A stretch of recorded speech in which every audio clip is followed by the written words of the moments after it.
दुठोरे काहिलन के बारे में हम सुना है। दुठोरे काहिल रहे, काहिल काहिल के दोस्ती, जैसे मौलवी मौलवी की दोस्ती। दोनों कहिलवे निकले कहूँ, रास्ते में एक बैर के बिरवा देखिन, पकी पकी बैर लाग रहा है। तो दोनों कहिलवे कहें चलो एक नीचे लेटा जाए, कोई यही तूर के खवाए दे तो खाई लिया जी। दोनों लेटे, इत्तेफाक से बैर गिरी पकी पकी, तो दोनों देखें, लेकिन अब इनके सहारे की इनका कोई उठाए मुंह में रख दे तो खाई ले, पड़े रहे को उठावे। अत्ते में एक मुसाफिर गुजरा तो उसे कहते इधर आ रहे, इधर आवा, कहीं सी बैरिया उठा के मेरे मुंह में दे दे, तो उठा के दे दिए। तो कहे जाए लाग, जब जाए लाग तो कहते कहाँ जाते रे, इधर आओ। कहीं काहे, कहीं हमरे मुंह से बीवा को निकाली, उका तो निकाल दे। तो लौटा दुई लात मारी, ऐसा रो मुंह पे बियो नहीं फेंक सकत हो। तो दोसर का काहिल जो लेटा रहा, कहे सौर दुई लात मार। अब हमरे मुंह पर कुत्ता मुंह उतत रहा है, तो इसे कहा रहा है भगाए, तो नहीं भगाई से। ऐसे ऐसे काहिल होंगे तो इस्लाम में कौन तरक्की कर सकते हैं। अगर आज हजरत मीर नसरुल्लाह शाह अली रहमत और रिजवान काहिली करते तो आज ये मकामे बुलंदी इनको नसीब कहाँ से हो जी। आप लोग सोचत हुई हो कि शहीद कत्ल हो जाते हैं, बाद में पछतात हुई है कि फुकदम शहीद हुई गए। लेकिन हदीस में है कि हर शहीद की तमन्ना होती है कि काश अल्लाह मुझे फिर जिंदगी दे, बेशक फिर मारा जाऊं, फिर जिंदा कर दे, फिर मारा जाऊं। आला हजरत इमाम अहले सुन्नत फरमाते हैं, एक शहीद की तमन्ना को जाहिर करते हैं जी। एक शहीद कहता है करूं तेरे नाम पे जां फिदा, न बस एक जां दो जहां फिदा। करूं तेरे नाम पे जां फिदा, न बस एक जां दो जहां फिदा, और दो जहां से भी नहीं जी भर। शहीदों की कब्रों पे जाना चाहिए कि नहीं जाना चाहिए?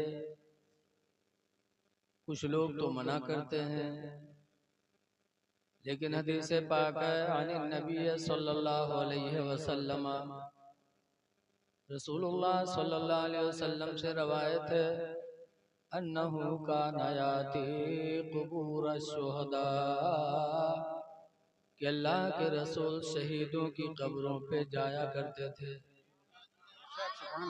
रास कुल्ले हौलिन, साल पूरा होने पर, जब साल पूरा होता तो सरकार शहीदों की कब्रों पे हाजिरी देते।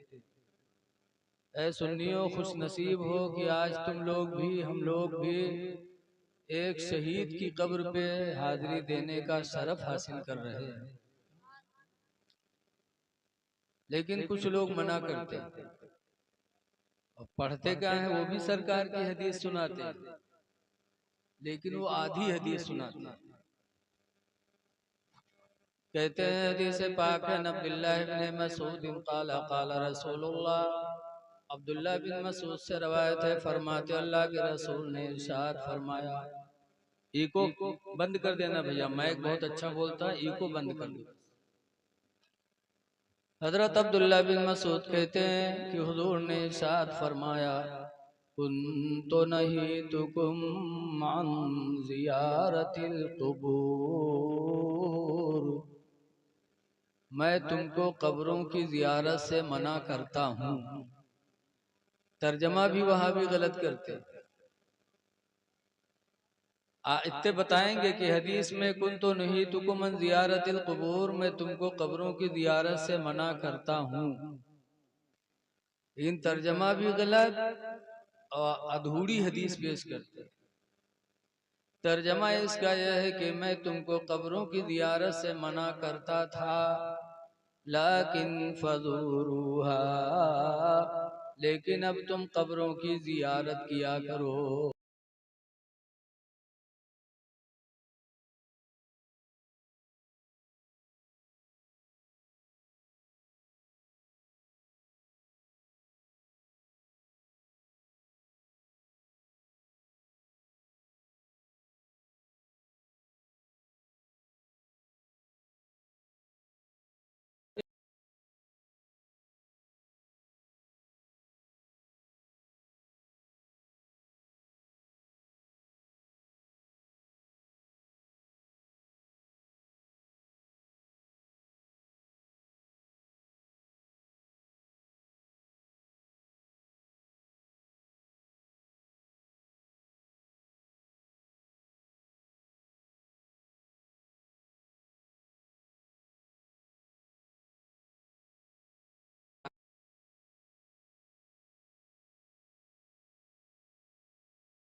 और कुरान की आयत भी कतरते हैं। एक तकरीर मैं कर रहा था, शंकरपुर चौराहा के पास एक गांव है बिलवा। मैंने बयान किया कि एक हाजी कयामत के दिन खुद तो जन्नत में जाएगा, लेकिन 400 लोगों की शफाअत करा के साथ में लेके जाएगा। अल्लाह हाजी को मकाम अता फरमाएगा। एक अजान देने वाला दुनिया में जो मस्जिदों में अजान पुकारता है, कयामत के दिन अल्लाह उससे फरमाएगा तो आज महशर में भी अजान पढ़। जब वो अजान देने वाला मैदान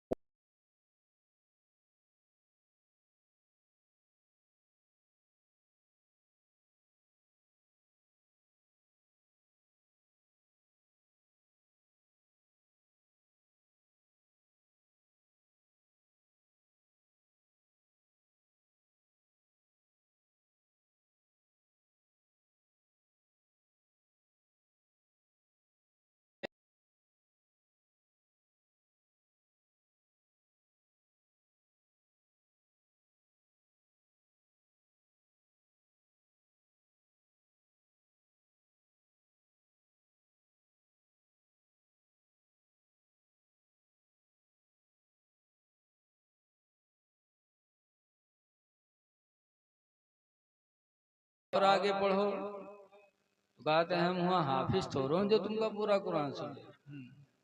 हम कहें हाँ, तुमको बहकाने के लिए आधी बात ही याद कराई गई। अगर पूरी आयत बता देते तो तुम गुमराह न हो। मेरे भैया बैठ जाओ, मेरे लाल इधर बैठ जाओ, इधर आ जाओ, बैठ जाओ, सुकून से सुन लो। हो सकता अल्लाह ताला कोई बात दिल में डाल दे। ऐसे मना किया कब? आगे अल्लाह फरमाता है तुम सुकारा, दरहा लेके तुम नशा में हो। नशा में हो तो नमाज के किनारे न जाओ, वरना नशेड़ी का बकत है। देखे हुए यो कौन कोई अल्लाह जाने का मुंह से निकाला कर। तो इस्लाम ने मना कर दिया कि अगर गलती से तुम नशे में हो गए हो तो नमाज के किनारे न जाओ, वरना खुदा जाने क्या तुम बक्कोगे। तो ये वहाबी आयतों को भी कतरते हैं, हदीसों को भी कतरते हैं। अच्छा, दुनिया में कोई सामान कतरो तो सामाने रह जाए। एक नवाब साहब रहे, उनके ससुराल से दावत है, तो पैजामा रहा गड़बड़, तो सोचे नवा पैजामा बनवाए ली। तो चले गए, पैजामा के कपड़ा लाए और दर्जी के पास गए सियावे। दर्जी बहुत ईमानदार रहा, जत्ता कपड़ा पे सबके पैजामा बनाए दिए। अब जब नवाब साहब पैजामा लेके आए और पहने तो उनके पंजा वंजा सब गायब। तो नवाब साहब को बड़ा अफसोस हुआ। लाए बीवी से कहने लगे, बीवी तुम्हारे मैके से दावत आई है, पैजामा का कपड़ा लाया था, दर्जे ने लंबा कर दिया, जरा 4 अंगुल काट के उसको सी दो। तो 65 साल की बुढ़िया खुर्राए, गाल छुहारा में, मुंह में दांत नहीं, पेटे मात नहीं, नवाब पर खुर्राए पड़ी। रखो उधर पैजामा, तुमका पैजामे पड़ी है, घर के काम करेगी तुम्हारा पैजामा देखे। तो बेचारे पैजामा लेके पतोइया के पास गए। वो 14 सद्दिक पतोइया कहाँ सुने वाली, वह हड़काए दी। तो अपने बहनिया के पास गए, बहनिया से कहें तो वह डांट दी। बिटियावती गए तो वो कह दी सबका दिमाग खराब है, कल न हो फिर दर्जी थी ले जाए। नवाब साहब बेचारे मजबूर हो गए, खूंटी पर पैजामा टांग दी। शाम भे खाना खाए, रात में लेटे, जब सब कोई सोए गए तो थोड़ी देर बाद उनकी बीवी जागी। तो सोचे साहे हमारा आदमी हमसे पैजामा 4 अंगुल काट के सिए कहे सो हम नहीं सुने, हमरे आदमी कत्ती तकलीफ है। तो जब आंखें खुली तो उठी गए, पैजामा खूंटे से उठाए सो 4 अंगुल काट के सी के टांग दिए। थोड़ी देर बाद पतोहुआ जागी तो कही हमार ससुर हमसे थोड़ा काम कहना है। हम इनकार कर दिए, हमरे ससुर का कत्ती तकलीफ है। वह पतोहिवा उठे गए, खूंटे से पैजामा उठे और 4 अंगुल काट के सीके टांग दिए। थोड़ी देर बाद बहनिया जागी तो कहे हाय हमार भाईजान हमसे तनिक काम कहना है। हम नहीं किया, हमरे भाई पर कत्ती तकलीफ भी थी। वह बहनिया उठी, खूंटी से पैजामा उठे और 4 अंगुल काट के सीके टांग दिए। सुबह हुए से पहले बिटियावा जाग गए तो वो सोचिस कि हाय हमारा अब्बा थोड़ा काम कहना, हम नहीं सुने, हमरे अब्बा का कत्ता ठेस लगा हुई। तो वहां गए, उठाई खूंटी से पैजामा और 4 अंगुल काट के सीके टांग दी। जब सुबह भय तो नवाब साहब की बीवी कहते पैजामा सी दिया है, जाओ पहन लो। बड़े खुशी से बेचारे जल्दी जल्दी नहाए और गए, खूंटी से पैजामा उठाई। जब पहनी तो पैजामा का हुआ नेकर हुआ। तो नवाब साहब अपन खोपड़ी पीटे लगे, कहीं हाय अल्लाह यूं का हुई। ऐ लोगों, एक कपड़े को कतरा गया, पैजामा को कतरा गया तो पैजामा की हकीकत चली गई। और कुरान और हदीस को कतरोगे तो ईमान कहाँ रह जाएगा। ये बड़े बदनसीब हैं ये। लिहाजा आए लोगों, खुश नसीब हो कि आज अपने आका की दयार में हाजिर हो। देखो अल्लाह से इन्होंने इश्क किया है, सच्चा इश्क। हम और आप इनके आशिक हैं, खुदा के आशिक हैं, लेकिन हम और आप कैसे आशिक हैं? आशिक कई तरह के होते हैं। आशिक है, एक है माशूक।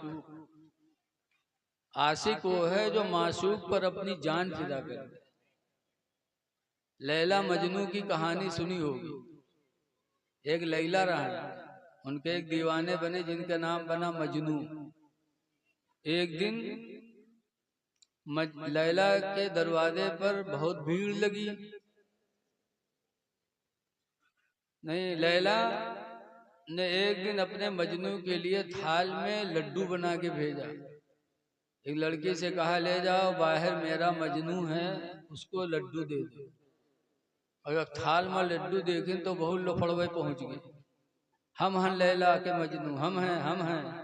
सब कहने लगे, सब लड्डू ले लिए और जो मजनू था बेचारा वो खाली हाथ रह गया। अंदर जब वो लड़की खाली थाल लेके गई तो लैला ने पूछा क्या हुआ, मेरे मजनू को लड्डू खिलाया? कहा लैला तेरे एक मजनू नहीं है, हजारों मजनू है दरवाजे पर, सबने लूट लिया। लैला कहती हाय अफसोस, मेरे मजनू को मेरा लड्डू नहीं मिला। कहा तेरे एक मजनू नहीं, हजारों मजनू सब दरवाजे पर खड़े हैं। लैला ने कहा अच्छा। तो लैला ने एक थाल दिया और एक थाल में छोटा सा थाल दिया, उसमें एक चाकू रखा, छुरी ऊपर से ढक दिया। जब फिर वो लड़की आई तो लफड़वे फिर पहुंच गई, जानिन की अब कुछ और आवा हुई। जब खोला तो देखा उसमें छुरी और प्लेट। लड़की ने कहा, लैला ने कहा है कि जाके मेरे मजनू से कह दो कि लैला ने तुम्हारे बदन का गोश्त मांगा, तुम्हारे बदन की बोटी मांगी। जब वो सुनिन तो जो लफड़वे रहे कोनो टोपी खजवावे लागे, चल दीन वहां, कोनो बगल खजवावे लागे वहां चल दीन, कोनो तहमत बांधे लागे। धीरे धीरे सब गायब, यक्को नहीं। तो जो हकीकत में मजनू था वो खड़ा था। जब सब चले गए तब मजनू ने कहा ला मेरी लैला ने क्या कहा है? कहे छुरी दिया है, प्लेट दिया है, आपके बदन की बोटी मांगी। कहा लाओ मैं अपनी लैला को अपने बदन की बोटी दूंगा। लिया चाकू, फिर कहा जाके मेरे लैला से ये तो पूछ लो कि मेरे बदन की बोटी उसको चाहिए तो बदन के किस हिस्से की चाहिए। मैं पता नहीं किस हिस्से से दे दूं, मेरी लैला को बोटी पसंद ना हो। गोश्त तो लोगन के अलग अलग पसंद होते, बोलो कोई रान पसंद किए, कोई सीना पसंद करत है, कोई गर्दन पसंद करत है। मजनू ने कहा जाके पूछ आओ मेरे लैला को मेरे बदन की कौन सी बोटी चाहिए। जब लड़की गई पूछा, तब लैला ने कहा हकीकत में मेरा आशिक वही है, हकीकत में मेरा आशिक। तो ऐ लोगों, हजरत मीर नसरुल्लाह शहीद रहमतुल्लाह अलैह के चाहने वाले हो तो उनसे सच्ची मोहब्बत करो। मदार भी है, मस्जिद भी है, फातिहा भी पढ़ो और खुदा की बारगाह में सर भी झुकाओ जाके मस्जिद। सरकार गादी के यहाँ मदार भी है, मस्जिद भी है। इधर अल्लाह वालों से मोहब्बत करो, उधर अल्लाह की बारगाह में सर सजदे में रख दो। अल्लाह कुरान में फरमाता वला तमूतुन्ना इल्ला व अंतुम मुस्लिमून, हरगिज हरगिज तुम न मरो मगर मुसलमान बन के मरो। मौत आए तो मुसलमान की हालत में मौत आए। लेकिन आज हमारा हाल कैसा है? आज अगर हम मर जाएं तो पता भी नहीं कि हम मुस्लिम हैं कि गैर मुस्लिम। न मरो मगर मुसलमान बन के मरो। मुसलमान के लिए सबसे पहली चीज क्या है? आज बदलाव क्यों नहीं होता हम लोगों में? आए हो अभी तकरीर सुनोगे, लेकिन हम में तुम्हें कोई बदलाव नहीं होगा। उसकी वजह क्या है? आपने कभी गौर किया? एक मर्तबा में 4-5 साल हुआ, कानपुर गया था जुलाई में एक मदरसे के दस्तारबंदी के जलसे में। तो जैसे मैंने खुतबा पढ़ा, दरूद शरीफ पढ़वाया, तकरीर शुरू करने जा रहा था कि एक पत्रकार खड़े हो गए। उन्होंने कहा मौलाना तकरीर बाद में करना, पहले मेरे एक सवाल का जवाब दो। तो हम हड़बड़ाने सोचन अल्लाह जाने का पूछ ले, भाई सब चीज मालूम थोड़ी है। हमने कहा बताओ भाई। तो उन्होंने कहा मौलाना आज से 40 साल पहले जलसे कम होते थे, यक्का दुक्का कहीं जलसे होते थे, मदरसे भी बहुत कम थे 40 साल पहले, आलिम भी बहुत कम थे, तब बुराइयां कम थी, तब बुराइयां कम थी।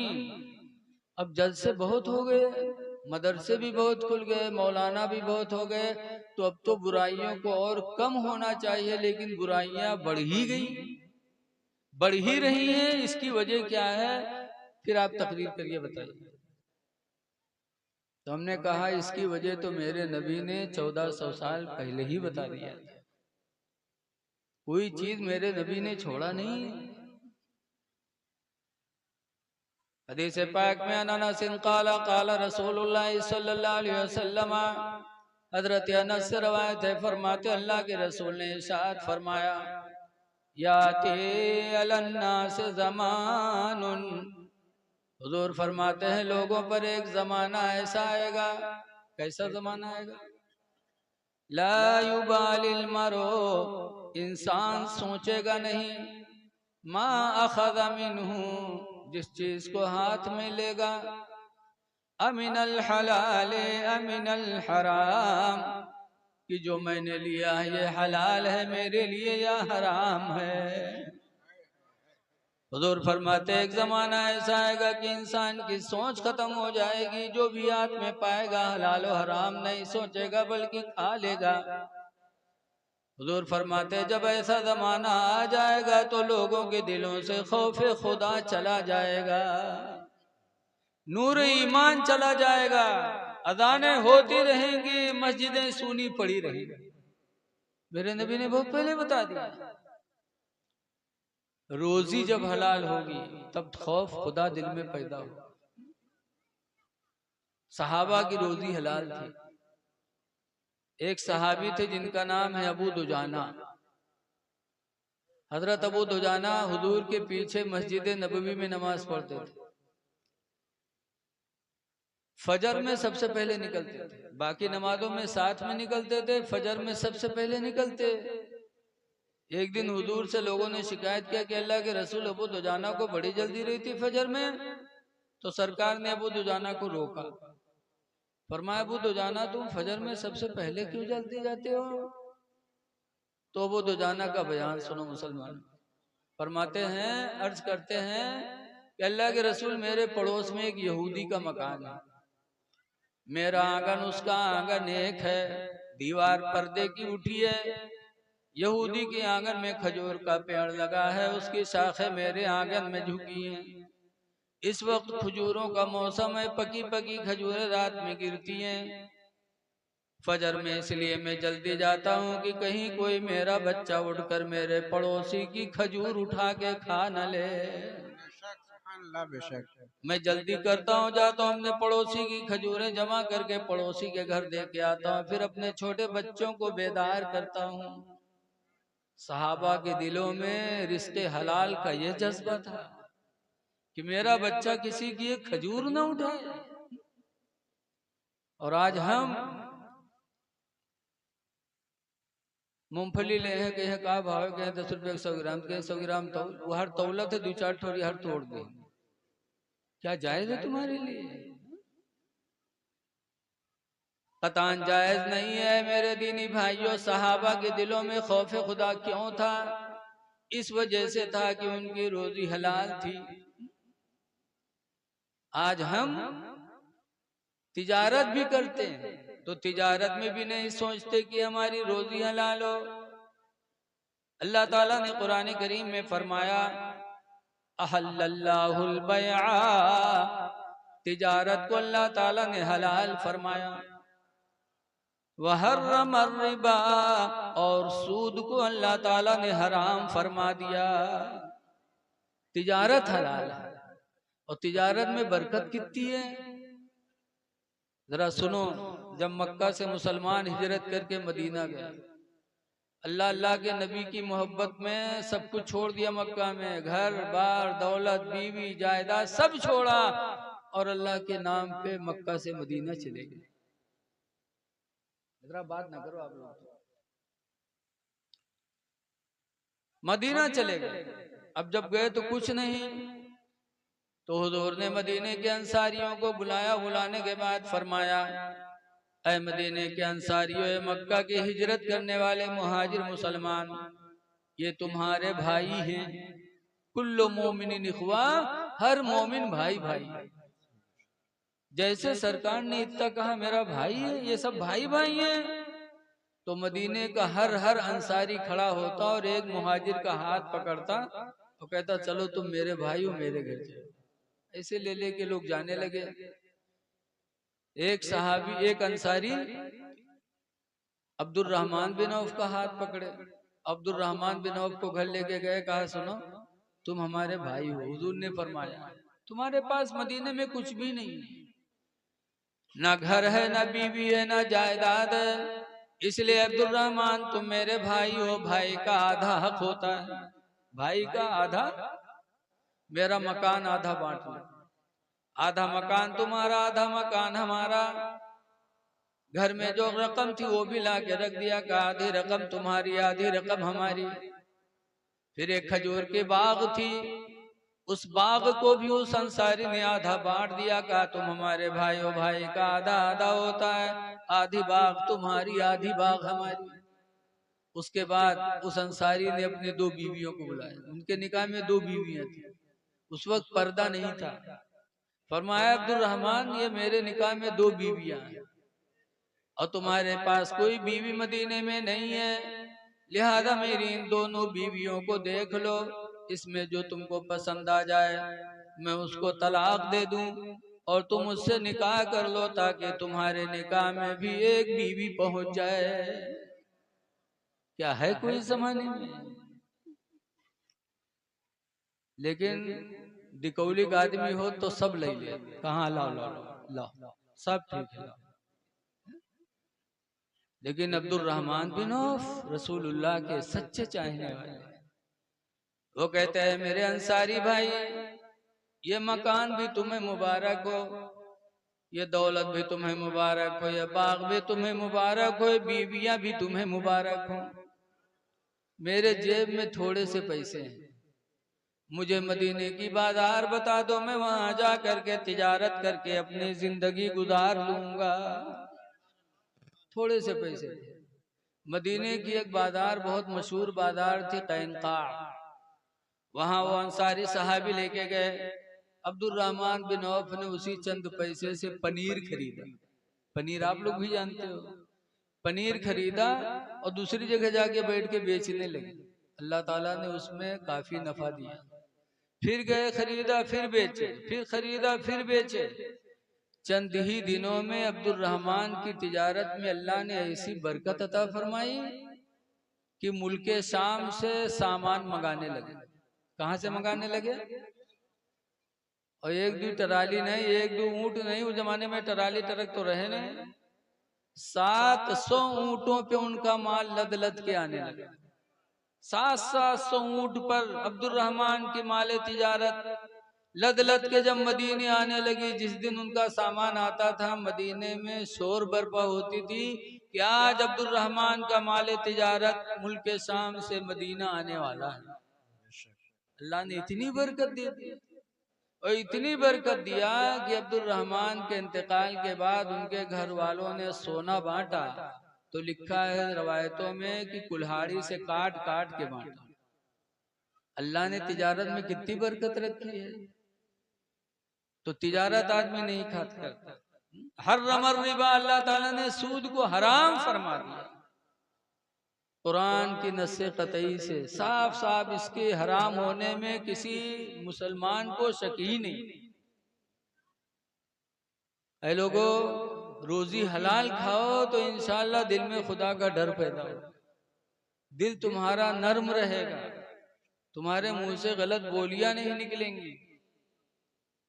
सूद, बसरा एक शहर है मुल्क इराक में, वहां एक साहब रहते थे हबीब। वो सब सूद पर माल बांटे रहे। जिका 10,000 दे देते रहे तो 10,000 में से नहीं मांगत रहे, सुदवे वाला वसूला करते रहे। ऊपर वाला दे दो, असल का रहेगा। ऐसे ही ऐसे ही ले लेके जिंदगी गुजरती थी। एक दिन फकीर आया दरवाजे पे मांगने के, तो हबीब ने उससे कहा, सुन, तू मांगने आया है, मैं तुझे दे दूंगा तो तू रहेगा फकीर का फकीर ही, तू मालदार नहीं बनेगा। और अगर मैं तुझ जैसे फकीरों को बांटने लगूंगा तो एक दिन तेरी ही तरह मैं भी फकीर हो जाऊंगा।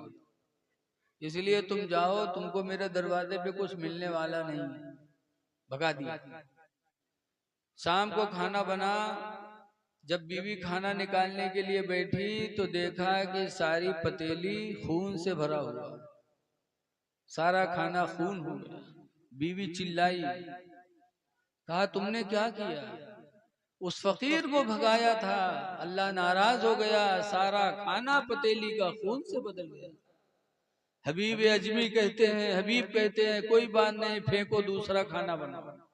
दूसरा बनाया गया तो वो भी वैसे हो गया। हबीब अजमी ने कहा, हबीब ने कहा शायद मेरे नसीब से रोजी जा चुकी। बीवी ने कहा तुमने गलत किया, उस फकीर को दरवाजे से भगाया तो अल्लाह ताला नाराज हो गया। तो उस फकीर की तलाश में हबीब अजमी निकले। हबीब निकले कि ला उसको तलाश करके उससे माफी मांगू, खिलाऊं पिलाऊं। तो जब तलाश करने के लिए निकले तो जो बसरा के बच्चे खेल रहे थे, उन लोगों ने जब हबीब को देखा तो चिल्लाए, कहा भागो भागो भागो भागो, वो सूद खार आ रहा है, सूदखोर आ रहा है, भाग लो, कहीं उसका साया हम पर न पड़ जाए कि उसकी वजह से अल्लाह हमें भी जहन्नम में न भेजे। बसरा के बच्चे भगे उससे। तब हबीब को बड़ा धक्का लगा, अरे हम इतने बदनसीब हो गए कि हमारे शहर के बच्चे हमसे नफरत कर रहे हैं। दिल में धक्का लगा, वहीं से इरादा बनाया, अब जा रहा हूं बसरा के बुजुर्ग हसन बसरी की बारगाह में और तौबा कर लूं, तौबा कर लूं ताकि ये मेरी रुसवाई और मेरे नसीब से रोजी जो जा चुकी है वो मुझे वापस आ जाए। तो हसन बसरी की बारगाह में गए, कहा हसन बसरी जिंदगी गुजर गई सूद खाते खाते, आज मेरे दिल में एहसास हुआ है, मैं तौबा करना चाहता हूँ, कि अल्लाह मेरी तौबा कबूल करेगा? इमाम हसन बसरी ने रसूलुल्लाह की एक हदीस सुनाई, कहे हबीब ना उम्मीद ना हो, अल्लाह बड़ा मेहरबान है, मेरे पैगंबर फरमाते अत्ताइबु मिनज़्ज़म्बी, गुनाहों से तौबा करने वाला इंसान कमल्ला ज़म्बला, उस इंसान की तरह हो जाता जिसने कोई गुनाह ही न किया हो। बेशक, सुभान अल्लाह। सच्चे दिल से तौबा करोगे अल्लाह गुनाहों से पाक कर देगा। हबीब ने सच्चे दिल से तौबा किया और हसन बसरी को गवाह बनाया कि आज तक जो हुआ हुआ, अब मैं न सूद लूंगा न असली माल किसी से लूंगा, सब मैं माफ करता हूँ, ना अपना माल लूंगा ना सूद लूंगा। सच्ची तौबा करके हसन बसरी की बारगाह से जब हबीब लौटे, वो फिर बच्चे रास्ते में खेलते हुए मिले। जब बच्चों ने हबीब अजमी को देखा तो दौड़ पड़े, चिल्लाए, कहा देखो देखो हबीब अजमी आ रहे हैं, इनके कदमों में लग जाओ, तौबा करके आ रहे हैं, हो सकता है इनके कदमों में मिलने की वजह से, कदमों की बरकत से अल्लाह हम लोगों की मगफिरत फरमा दे। तो वही बच्चे हबीब के कदमों में लिपट गए। तब हबीब रोए, ऐ अल्लाह तू कितना रहीम व करीम है, ये भी चंद ही मिनट हुआ, ये बच्चे मुझसे नफरत करते थे और तेरी बारगाह में मैंने तौबा कर लिया, तो अल्लाह तूने मेरी इज्जत अपने मखलूक के दिलों में पैदा कर दी। अल्लाह तू कितना रहीम व करीम है। ऐ लोगो, हलाल रोजी खाओ, जो जैसा चाहता उसको अल्लाह वैसी ही रोजी देता है। एक चोर सोचता हम चोरी करके खाएंगे तो चोरी से उसको मिलेगा, एक भिखारी चाहता हम भीख मांग के खाएंगे तो अल्लाह उसे भीख से अता फरमाता, और कोई चाहता है हम तिजारत करके खाएंगे तो अल्लाह तिजारत के जरिए रोजी देता है। कोई कहता हम मजदूरी करके खाएंगे तो अल्लाह मजदूरी से रोजी देता है। अल्लाह रोजी देने वाला है, इसलिए लोगों खुदा जाने किस वक्त बुलावा आ जाए, मरना बरहक है, किस वक्त बुलावा आ जाए, तो हलाल रोजी खाओ ताकि मौत भी आए तो ईमान पर आए। हदीस पाक में मन अकल लुक़मतम मिनल हराम, जिसने हराम का एक नवाला खाया, एक नवाला, लानहु कुल्लु मलकिन मा फिस समावाति वल अर्दी, तो उस पर लानत भेजते हैं वो तमाम फरिश्ते जो जमीन और आसमान के बीच में हैं, सब लानत करते हैं। वइन माताला तिलकल हाला, और वही एक लुकमा खा के मर गया हराम का, तो सरकार फरमाते फमावाहु जहन्नम, तो उसका ठिकाना जहन्नम है। खुदा जाने किस वक्त मौत आ जाए, मरना तो बरहक ही है, बोलो है कि नहीं। हिंदुस्तान पे पहले अंग्रेजों की हुकूमत थी, हिंदू मुसलमान सबको परेशान करते थे, तो अंग्रेजों से जिहाद लड़ी गई भगाने के लिए कि अंग्रेज हिंदुस्तान छोड़ें। उस जंग में 16,000 आलिम हिंदुस्तान के शहीद हो गए। कितने आलिम शहीद हुए? 16। आज लोग कहते मौलवी मौलाना डर पकना होता, बताओ अगर डर पकना हुई थी तो ये शहीद हुई थी, भाग ली थी। 16,000 आलिम शहीद हुए हिंदुस्तान को आजाद कराने में। उन्हीं में एक मौलाना मुरादाबाद के थे, मौलाना किफायतुल्लाह, उनको अंग्रेजों ने कत्ल नहीं किया, उनको फांसी दिया। जब फांसी पे लेके गए तो मौलाना किफायतुल्लाह से कहते अंग्रेज कि मौलाना अब तुम्हारा आखिरी वक्त है, कोई ख्वाहिश हो तो बताओ। तो क्या उन्होंने कहा था, हम तुम हुई तो क्या कहे, किला उतनी जर्दा खाए ली, या कहती हो किला उतनी मेहरुआ कहीं देख लिया आखिरी टाइम, बोलो यही सब तो कहा जाए। लेकिन वारे मौलाना किफायतुल्लाह मुरादाबादी जब फांसी पे चढ़े, अंग्रेजों ने पूछा मौलाना कोई आरजू हो तो बताओ, आखिरी वक्त है तुम्हारा। तब मौलाना किफायतुल्लाह ने कहा था एक आरजू है। कहा क्या? कहा कलम दे दो कागज दे दो।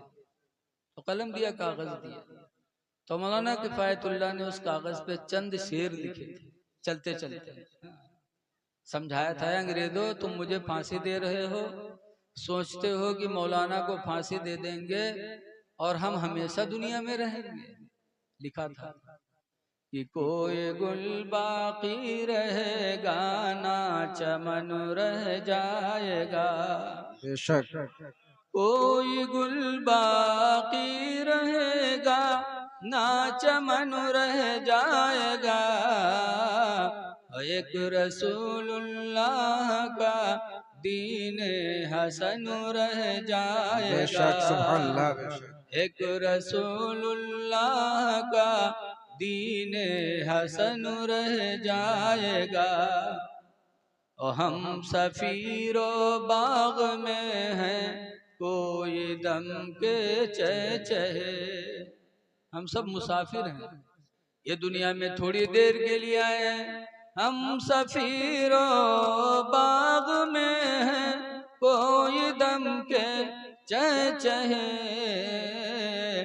बुलबुलें उड़ जाएंगी सोना चमन रह जाएगा।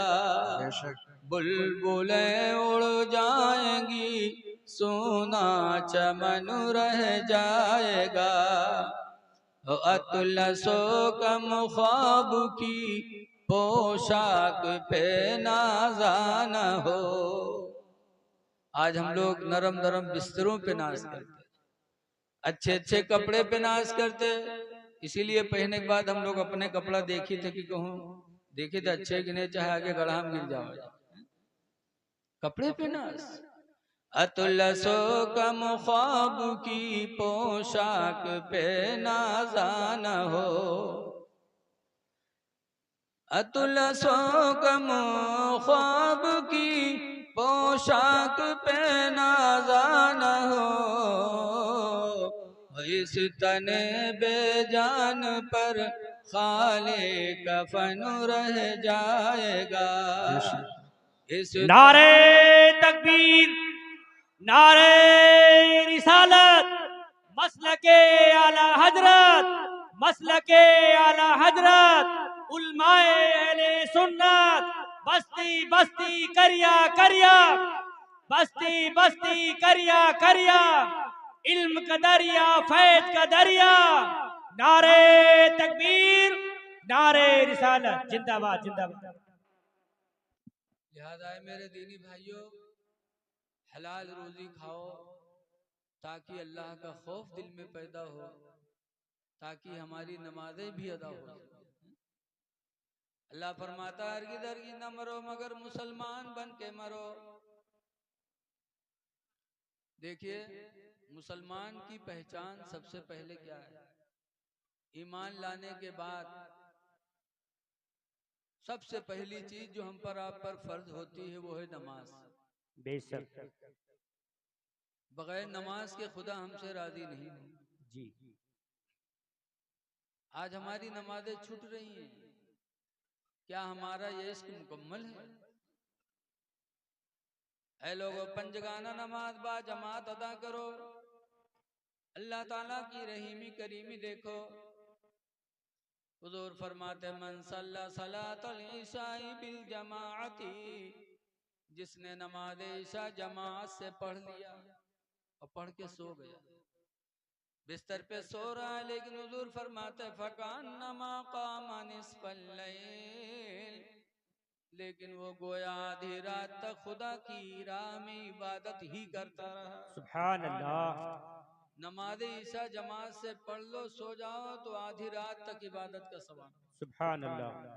वमन सल्ला सलातल फज्र बिल जमाअते, और जिसने नमाज फजर को जमात से पढ़ लिया, रात भर सोया और सुबह उठकर फजर की नमाज जमात से पढ़ लिया, तो हुजूर फरमाते फकान्नमा कामा कुल्लल लैल, तो गोया उसने पूरी पूरी रात इबादत किया। सुभान अल्लाह। अल्लाह कितना रहीम करिए। पूरी रात सो और सुबह फजर की नमाज उठ के जमात से पढ़ लो तो अल्लाह ताला तुम्हें पूरी रात इबादत करने का सवाब बताओ। सुभान अल्लाह। और नमाज के बाद रोजी कमाओ, तुम्हारा वो काम भी इबादत ही में लिखा जाए। सुभान अल्लाह। इसलिए कि इस्लाम का यह हुक्म नहीं है कि 24 घंटा मस्जिद में पड़े रहो अल्लाह अल्लाह करो ना। अल्लाह कुरान में फरमाता है या अय्युहल्लज़ीना आमनू इज़ा क़ुदियतिस सलाह, ऐ ईमान वालो जब तुम्हारी नमाज पूरी हो जाए फंतशिरू फिल अर्द, तो जमीन में फैल जाओ, वब्तगू मिन फदलिल्लाह, और अल्लाह की दी हुई रोजी को तलाश करो। सुभान अल्लाह। रोजी तलाश करो। लेकिन आज तो लोग दूसरे के बोझ बने, जैसे इस जमाने की पीर मुरीद के लिए बोझ बने। कमाइए ना जवान जवान पीर, और इनके उनके घर पर जमे रही है। ई मुरीद के पास तके, वो मुरीद के पास, कौन न कही है नमाज पढ़ो, पर रही है दावत के नजराना लेके चल दे। ये काहिल है काहिल। अच्छा ये बताओ कि अब्बा अम्मा के बारे में इस्लाम में क्या लिखा है, पीर के बारे में क्या है? हदीस पाक में इन्ना बनअबवाबुल जन्नह, बेशक बाप जन्नत का दरवाजा है। सुभान अल्लाह। बाप जन्नत का दरवाजा। कहूँ लिखा है कि पीरो जन्नत के दरवाजा? जी नहीं। हमने तो कहीं नहीं पढ़ा ना सुना। अम्मा के बारे में सुनो, हदीस में लिखा है इन्नल जन्नत तहत रिजलिहा, बेशक जन्नत माँ के पैरों के नीचे है। सुभान अल्लाह। सुभान अल्लाह। हजरत जाबिर रदी अल्लाह ताला अन्हु हुजूर के पास गए थे, कहा था अल्लाह के रसूल, मिशकात की हदीस में है, अन जाबिरिन क़ाला जेतुन नबिय्य सल्लल्लाहु अलैहि वसल्लम, जाबिर से रवायत है कि मैं हुजूर के पास गया, वक़ुल्तु अस्तशीरुका नग़दु या रसूल अल्लाह, मैंने कहा अल्लाह के रसूल मैं इजाजत लेने आया हूँ, मैं अल्लाह की राह में जिहाद में जाना चाहता सुभान हूँ। अल्लाह। आप मुझे इजाजत दे दो कि मैं मैदान जिहाद में जाकर सर कटाकर शहादत ले लूं, ताकि अल्लाह मुझे जन्नत अता फरमाए। सुभान अल्लाह। तो सरकार ने क्या फरमाया? फरमाया थे या जाबिर हल उम्मुका हय्या, है जाबिर ये बताओ क्या तुम्हारी माँ जिंदा है? कुल तो नाम, मैंने कहा हाँ। अल्लाह के रसूल मेरी माँ जिंदा है। सरकार ने फरमाया इरजी इलैहा, माँ के तरफ वापस जाओ, वालजिमहा, और माँ के दामन को मजबूती से पकड़ लो। जिंदाबाद जिंदाबाद। इन्नल जन्नत तहत रिजलिहा, बेशक जन्नत तो माँ के पैरों के नीचे रखी है। सुभान अल्लाह। अच्छा पीर के बारे में कहूँ लिखा है? जी नहीं। बोलो, कहीं नहीं।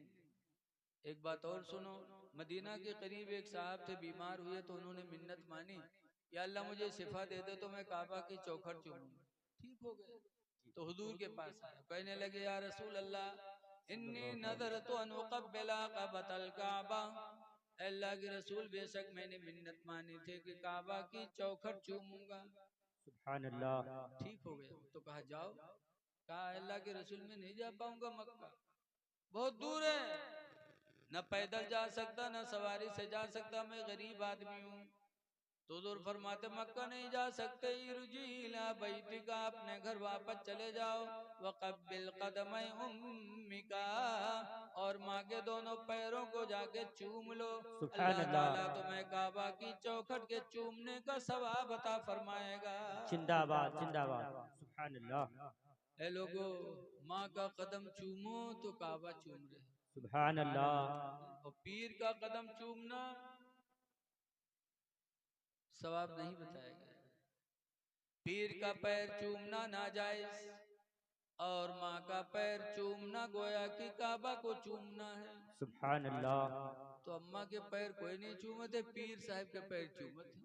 अब्बा के पैर कोई नहीं दबाओ, पीर साहब के पैर दबाओ। और एक एक पीर के 10-10 मुरीद दबाओ, अल्लाह जाने का दबावा करो। और पीर इतना बड़ा काहिल की परा दबुआवा के लागत है 100 बीघा जोत के आए, बड़े थके हैं। जब पीर इतना बड़ा काहिल होगा तो मुरीद क्या कर सकता है? बेशक।